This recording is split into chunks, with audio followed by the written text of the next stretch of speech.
नमस्कार, मैं Dinesh Kumar AR school से। आज हम एक नया टॉपिक लेके आए हैं, मानव व्यवसाय और उसके प्रमुख प्रकार। इससे पहले हमने जो पढ़ा था वो मानव अधिवास के बारे में पढ़ा था। मानव अधिवास के बारे में हमने एक तो मानव का स्थायी अधिवास देखा था और एक अस्थायी अधिवास देखा था। फिर बाद में हमने उनके प्रतिरूप देखे थे और उनके प्रतिरूप देखे थे और नगरीय अधिवासों के उनके हमने प्रकार के बारे में अध्ययन वो किया था। और एक विशेष रूप से हमने मुंबई की धारावी बस्ती के बारे में उसके बारे में भी अध्ययन वो किया था। आज हम मानव व्यवसाय व उसके प्रमुख कार्यों का अध्ययन वो करेंगे। तो सबसे पहले मनुष्य मानव भूगोल के एक अध्ययन केंद्र वो माना जाता है। मानव भूगोल का अध्ययन केंद्र किसको माना जाता है? मनुष्य को, या इसको केंद्र बिंदु भी कहा जाता है। मानव भूगोल का केंद्र बिंदु मनुष्य को कहा जाता है। वह एक क्रियाशील प्राणी होता है और अपनी आवश्यकताओं की पूर्ति के लिए विभिन्न प्रकार की क्रियाएं वो करते हैं। अपनी आवश्यकताओं की पूर्ति के लिए अलग अलग प्रकार से क्रियाकलाप है वो करता है। मनुष्य की जिन आर्थिक क्रियाओं से उनकी पूर्ति होती है उन्हें हम आर्थिक क्रियाएं है वो कहते हैं। आर्थिक क्रिया जैसे मान लो, आर्थिक क्रियाओं के अंतर्गत हम भौतिक प्रदेश को सम्मिलित करते हैं, सांस्कृतिक वातावरण आदि अनेक कारकों को हम है वो आर्थिक क्रियाओं के अंतर्गत वो सम्मिलित है वो करते हैं। विश्व के विभिन्न प्रदेशों में भौतिक व सांस्कृतिक वातावरण की परिस्थितियां है वो अलग अलग प्रकार से है वो या भिन्न भिन्न प्रकार से है वो पाई जाती है।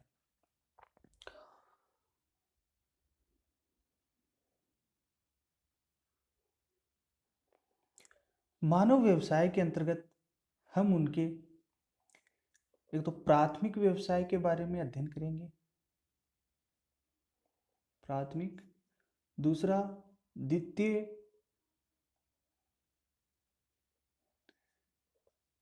तीसरा तृतीय, चतुर्थ और पंचम आदि का अध्ययन हम प्राथमिक आदि का अध्ययन हम मानव व्यवसाय के बारे में है वो करेंगे।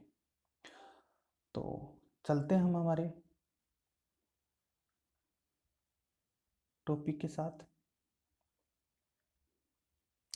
सबसे पहले देखते हैं हम मानव व्यवसायों का विकास एवं उनकी बदलती प्रकृति के बारे में। आदिम मानव अपनी उदरपूर्ति जंगली जानवरों के शिकार एवं वनों उत्पादन से वो करते थे। मतलब प्राचीन काल के अंतर्गत या प्रागैतिहासिक काल के अंतर्गत मानव जो अपनी जीवन है वो जंगलों से शिकार करके और एक जगह से दूसरी जगह वो अपना जीवन यापन है वो करते थे। मानव सदैव ही घुमक्कड़ प्रजाति का है वो माना जाता है। मतलब एक स्थान से दूसरे स्थान की ओर है वो स्थानांतरण है वो करता रहता है। भोजन प्राप्ति में हमेशा अनिश्चितता बनी रहती है। धीरे धीरे मानव मानव के बौद्धिक विकास के कारण वह उपयोगी जानवरों को पालतू बनाकर वो रहने लगे। मानव समूह बनाकर पशुपालन करने है वो लगा। पशु की चारे की पूर्ति के लिए वह ऋतु प्रवास है वो करने लगा। मतलब पशुओं को चराने के लिए वह अनेक प्रकार से ऋतु के अंतर्गत वो प्रवास करने लगा। जैसे शरद ऋतु के अंतर्गत, ग्रीष्म ऋतु के, अलग अलग प्रकार से ऋतुओं के अंतर्गत वो प्रवास है वो करने लगा।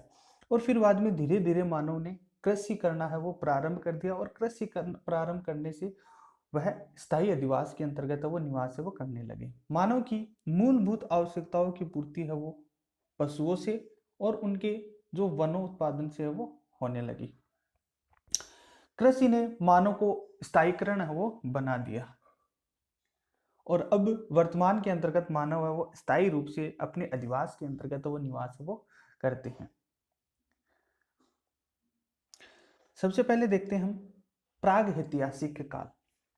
इस काल में मानव जंगली जानवरों का है वो शिकार वो करता था। मतलब ये इस काल के अंतर्गत मानव वो घुमक्कड़ प्रजाति का है वो माना जाता था, तथा जंगलों से कंदमूल फल संग्रहण आदि है वो करता था।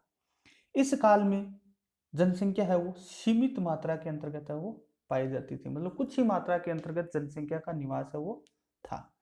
मानव जंगली अवस्था के अंतर्गत रहता था, जो कुछ उनको मिलता था वह है वो खा लेता था, और जंगल के अंतर्गत वो शिकार भी करते थे। शिकार है वो अनेक प्रकार से वो करते थे, जैसे मान लो नुकीला नुकीले पत्थर व लकड़ी के डंडों से है वो शिकार है वो करते थे।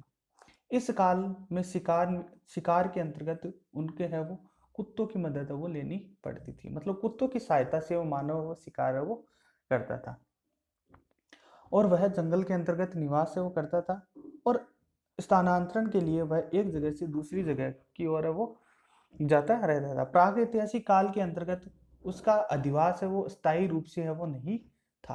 क्यों? क्योंकि उनको इतना नॉलेज नहीं था। वह खाने पीने के लिए एक जगह से दूसरी जगह की ओर घूमते हुए वो रहते थे। दूसरा है हमारा प्राचीन काल। इस काल में कृषि व पशुपालन जैसी आर्थिक क्रियाओं के अंतर्गत विकास के साथ साथ मानव के जीवन के अंतर्गत वो स्थायी परिवर्तन है वो आने लगा था। प्राचीन प्राचीन काल के अंतर्गत मानव वो स्थायी रूप से है वो निवास है वो करने लगा था। उसकी प्राथमिक आवश्यकताओं की सुगमता से पूर्ति है वो होने लगी थी, और शेष बचे समय में वह अन्य कलाओं का विकास भी करने है वो लगे थे। जैसे मान लो लोहे का विकास है वो करने लगे, तांबे का व कांसा जैसे मजबूत धातुओं की खोज की, और वह धीरे धीरे है वो पशुओं को भी पालने लग गए थे, और उनसे खेती भी करने लग गए थे, जिससे वह उपयोगी हथियार व सामान बनाने के अंतर्गत वे निपुण है वो माने जाते थे।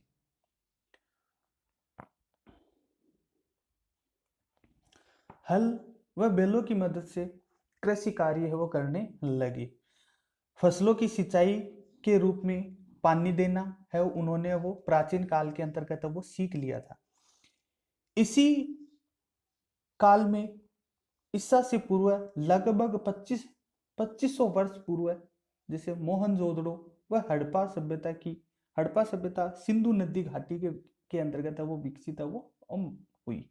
मतलब धीरे धीरे मानव का जमाव हो सिंधु घाटी सभ्यता के रूप में विकसित है वो होने लगी। नगर नियोजन व भवन निर्माण की उत्कृष्ट कला का उदाहरण की इस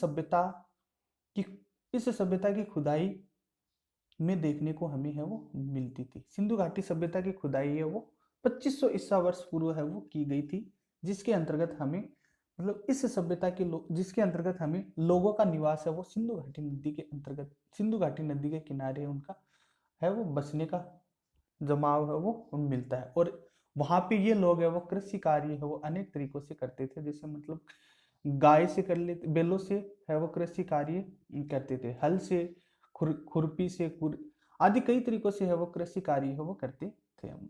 और मतलब इस प्राचीन काल के अंतर्गत मानव ने वो धीरे धीरे स्थायी निवास है वो रहना है वो प्रारंभ वो कर दिया था। इसका एक उदाहरण हमें मोहनजोदड़ो व हड़प्पा सभ्यता की खुदाई के अंतर्गत वो देखने को मिलता है। नेक्स्ट हमारा मध्यकाल। मध्यकाल की शुरुआत है वो 600 ईस्वी से लेकर 1500 ईस्वी के बीच की अवधि के काल के अंतर्गत है वो सम्मिलित है वो किया जाता है। मतलब मध्यकाल की जो शुरुआत हुई थी वो 600 से लेकर 1500 ईस्वी के बीच की अवधि के काल को हम मध्यकाल के नाम से जाना जाता है। यूरोप में इस काल में मानव व्यवसायों में विविधता है वो बढ़ी। इस काल में जागीरदारी व सामंतवादी प्रथा का प्रचलन है वो धीरे धीरे वो होने लगा था। वो मध्यकाल के अंतर्गत ही मानते थे। कृषि का भी उत्तरोत्तर विकास है वो होता गया। बढ़ती शिक्षा, व्यापार तथा सांस्कृतिक विकास के कारण बड़े बड़े नगरों का विकास है वो मध्यकाल के अंतर्गत है वो होने लग गया था। व्यापार में व्यापार में वस्तुओं का विनिमय व्यापार में वस्तुओं का विनिमय होता था। ग्रामीण क्षेत्रों में कृषि उत्पाद ग्रामीण क्षेत्रों में कृषि उत्पाद, नगरों में एवं नगरों से निर्मित माल ग्रामीण क्षेत्रों के अंतर्गत वो आता था। मतलब इस काल के अंतर्गत, मध्यकाल के अंतर्गत, जो शहरों के अंतर्गत अनाज या फिर जो शहरों के अंतर्गत अनाज पैदा किया जाता था वो तो ग्रामीण क्षेत्र के अंतर्गत आते थे, और जो ग्रामीण क्षेत्र के अंतर्गत जो अनाज पैदा किया जाता था वो शहरों के अंतर्गत वो स्थानांतरण है वो किया जाता था। तो इस काल के अंतर्गत हम वो अनेक प्रकार की वस्तुओं का विनिर्माण करना है वो सीख लिया था। यूरोप में धार्मिक विचारों के प्रभुत्व व वैचारिक स्वतंत्रता के दमन के कारण तकनीकी विकास अधिक नहीं हो सका। इसी काल में भारत में व्यावसायिक कृषि, जैसे मान लो कुटीर उद्योग एवं व्यापार का सर्वाधिक विकास है वो होना है वो लग गया था। यह मध्यकाल के अंतर्गत है वो माना जाता है। भारत इस दृष्टि से विश्व का प्रतिनिधित्व है वो करता रहा है, और वर्तमान के अंतर्गत भी भारत है वो करता आ रहा है, और यह एक विकासशील देश है वो माना जाता है।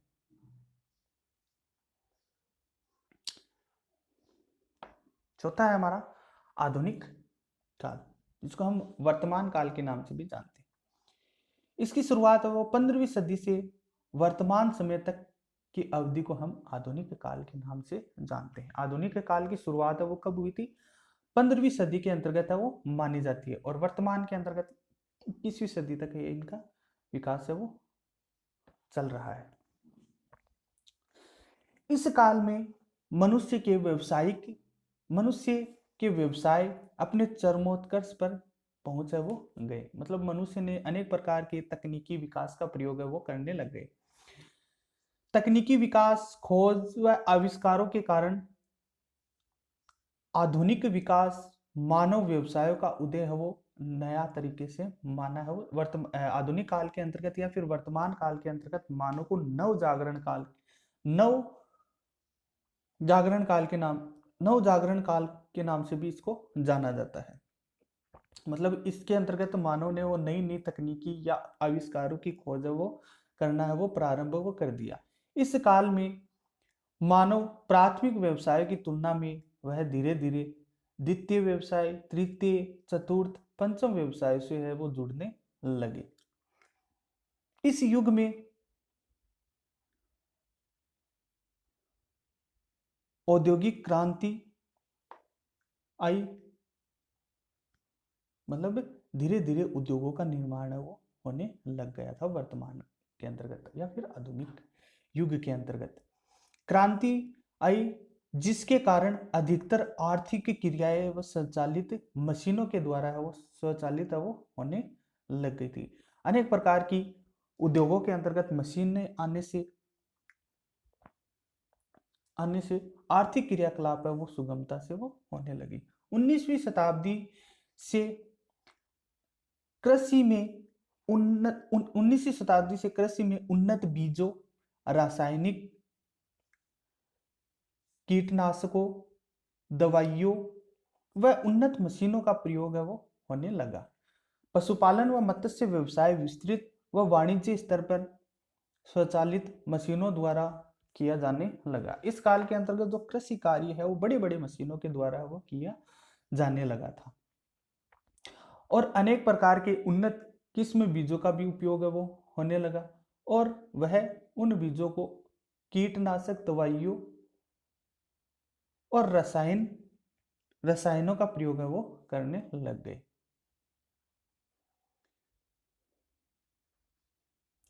मानव व्यवसायों का वर्गीकरण वो निम्न प्रकार से वो किया जाता है। मानव की जीविकापार्जन की विधियों और आर्थिक क्रियाओं को वर्तमान में 5 भागों के अंतर्गत है वो बांटा जाता है, जिसे मानव अपनी जीविकापार्जन है वो करता है। यह विभाजन पृथ्वी के प्राकृतिक संसाधनों से सतत दूरी बढ़ने के आधार पर है वो किया जाता है।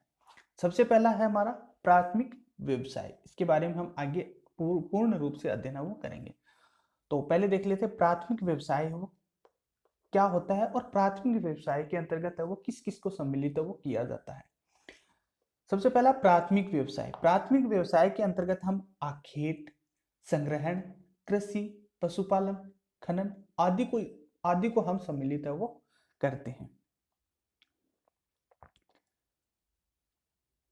फिर बाद में है द्वितीय व्यवसाय। द्वितीय व्यवसाय के अंतर्गत हम अनेक प्रकार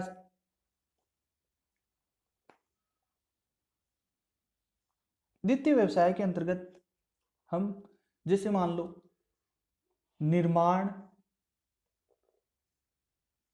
विनिर्माण, ऊर्जा उत्पादन, प्रसंस्करण व अन्य आदि क्रियाओं को सम्मिलित वो किया जाता है। ये द्वितीय व्यवसाय के अंतर्गत है वो आते हैं। विनिर्माण और निर्माण, इसका एक बार है वो उपयोग करने के बाद भी हम इसको बार बार है वो काम में ले सकते हैं। फिर तृतीय व्यवसाय। तृतीय व्यवसाय के अंतर्गत हम जैसे परिवहन, व्यापार, संचार, प्रशासन, मनोरंजन, बैंक, बीमा, पर्यटन आदि को हम सम्मिलित है वो तृतीय व्यवसाय के अंतर्गत वो करते हैं।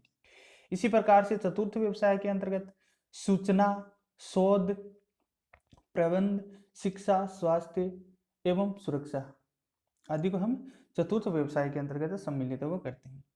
फिर बाद में पंचम व्यवसाय के अंतर्गत हम कार्यकारिणी, निर्माणकर्ता, अनुसंधान, सरकार, कानूनी व तकनीकी सलाहकार आदि को हम पंचम व्यवसाय के अंतर्गत वो सम्मिलित वो किया जाता है। यही है प्राथमिक व्यवसाय। तो सबसे पहले हम प्राथमिक व्यवसाय के बारे में अध्ययन वो करते हैं। पहला है हमारा पॉइंट प्राथमिक व्यवसाय। प्राथमिक व्यवसाय का उपयोग हम सीधे ही प्रकृति से इसका उपयोग है वो किया जाता है। जिन व्यवसायों में मनुष्य प्रकृति प्रदत्त संसाधनों जैसे मान लो भूमि, जल, वनस्पति एवं खनिज आदि का प्रयोग सीधे ही उपयोग करके अपनी आवश्यकताओं की पूर्ति है वो करता है, उसको हम प्राथमिक व्यवसाय के अंतर्गत वो सम्मिलित वो किया जाता है। प्राथमिक व्यवसाय के अंतर्गत हम जैसे मान लो भूमि से प्राप्त करते हैं, जल है वो भी प्राथमिक व्यवसाय से हम प्राप्त करते हैं। मतलब प्रकृति से जिन व्यवसायों का हम उपयोग करते हैं उनको हम प्राथमिक व्यवसाय के रूप में जानते हैं। खनिज, वन आदि कई तरीके से हम प्राथमिक व्यवसाय से है वो प्राथमिक व्यवसाय से हम प्रयोग वो करते हैं। अधिकांश प्राथमिक व्यवसाय वो सरल रूप से भी हमको प्राप्त हो जाते हैं और कठिन रूप से भी हमको प्राप्त वो होता है। प्राथमिक व्यवसाय में हम अनेक प्रकार के व्यवसाय को सम्मिलित है वो करते हैं। जैसे मान लो आखेट करना या फिर इसका मतलब होता है शिकार करना। फिर बाद में है भोजन व वनोत्पादन एकत्रित करना, भोजन और वनोत्पादन। फिर बाद में लकड़ी काटना,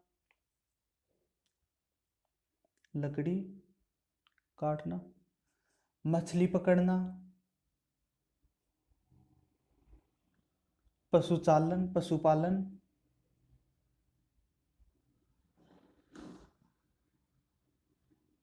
कृषि,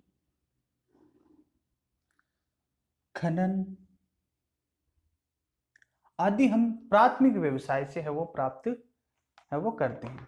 इसको हम इन सबको हम प्राथमिक व्यवसाय के अंतर्गत है वो सम्मिलित है वो किया जाता है। इनका उपयोग प्रकृति पद्धत है वो किया जाता है। इनका मतलब प्रकृति के द्वारा जिन व्यवसायों को हम अध्ययन करते हैं या जिन व्यवसायों का हम मनुष्य पूर्ति करता है उन्हें हम प्राथमिक व्यवसाय के अंतर्गत है वो सम्मिलित है वो करते हैं।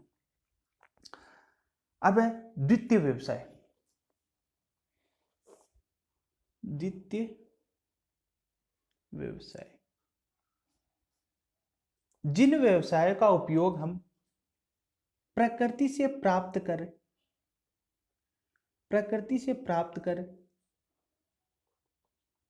द्वितीय व्यवसाय में भेजा जाता है,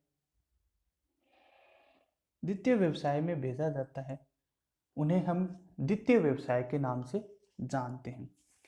जैसे मान लो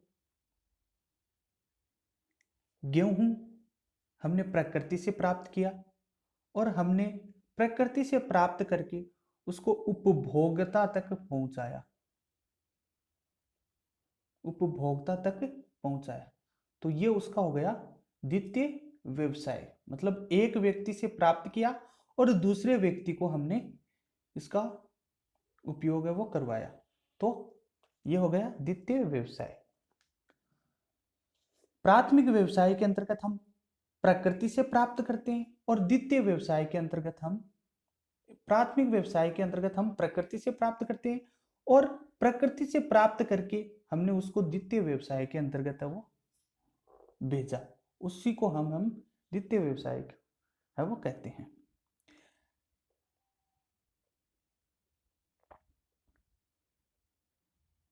यही है, प्राथमिक व्यवसाय से उपयोग करके द्वितीय व्यवसाय के अंतर्गत हम स्थानांतरण वो करते हैं। द्वितीय व्यवसाय के अंतर्गत हम अनेक व्यवसाय को सम्मिलित वो करते हैं। जैसे मान लो उद्योग धंधे, उद्योगों को हम द्वितीय व्यवसाय के अंतर्गत वो सम्मिलित करते हैं। भवन निर्माण, दुग्ध उद्योग,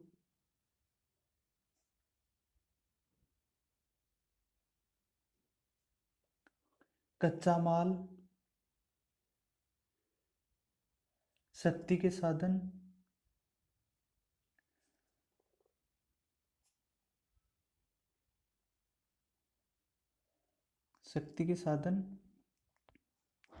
परिवहन व व्यापार की सुविधा,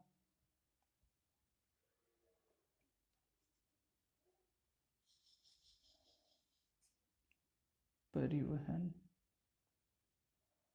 व व्यापार की सुविधा, पूंजी, बाजार, सरकारी नीतियां, श्रम, प्रौद्योगिकी या नवाचार आदि को हम द्वितीय व्यवसाय के अंतर्गत वो सम्मिलित वो करते हैं। तो इसके बाद हमारा बच गया तृतीय व्यवसाय, चतुर्थ व्यवसाय और पंचम व्यवसाय। यह व्यवसाय हम अगले नेक्स्ट वीडियो के अंतर्गत वो देखेंगे। तब तक के लिए जय हिंद, जय भारत।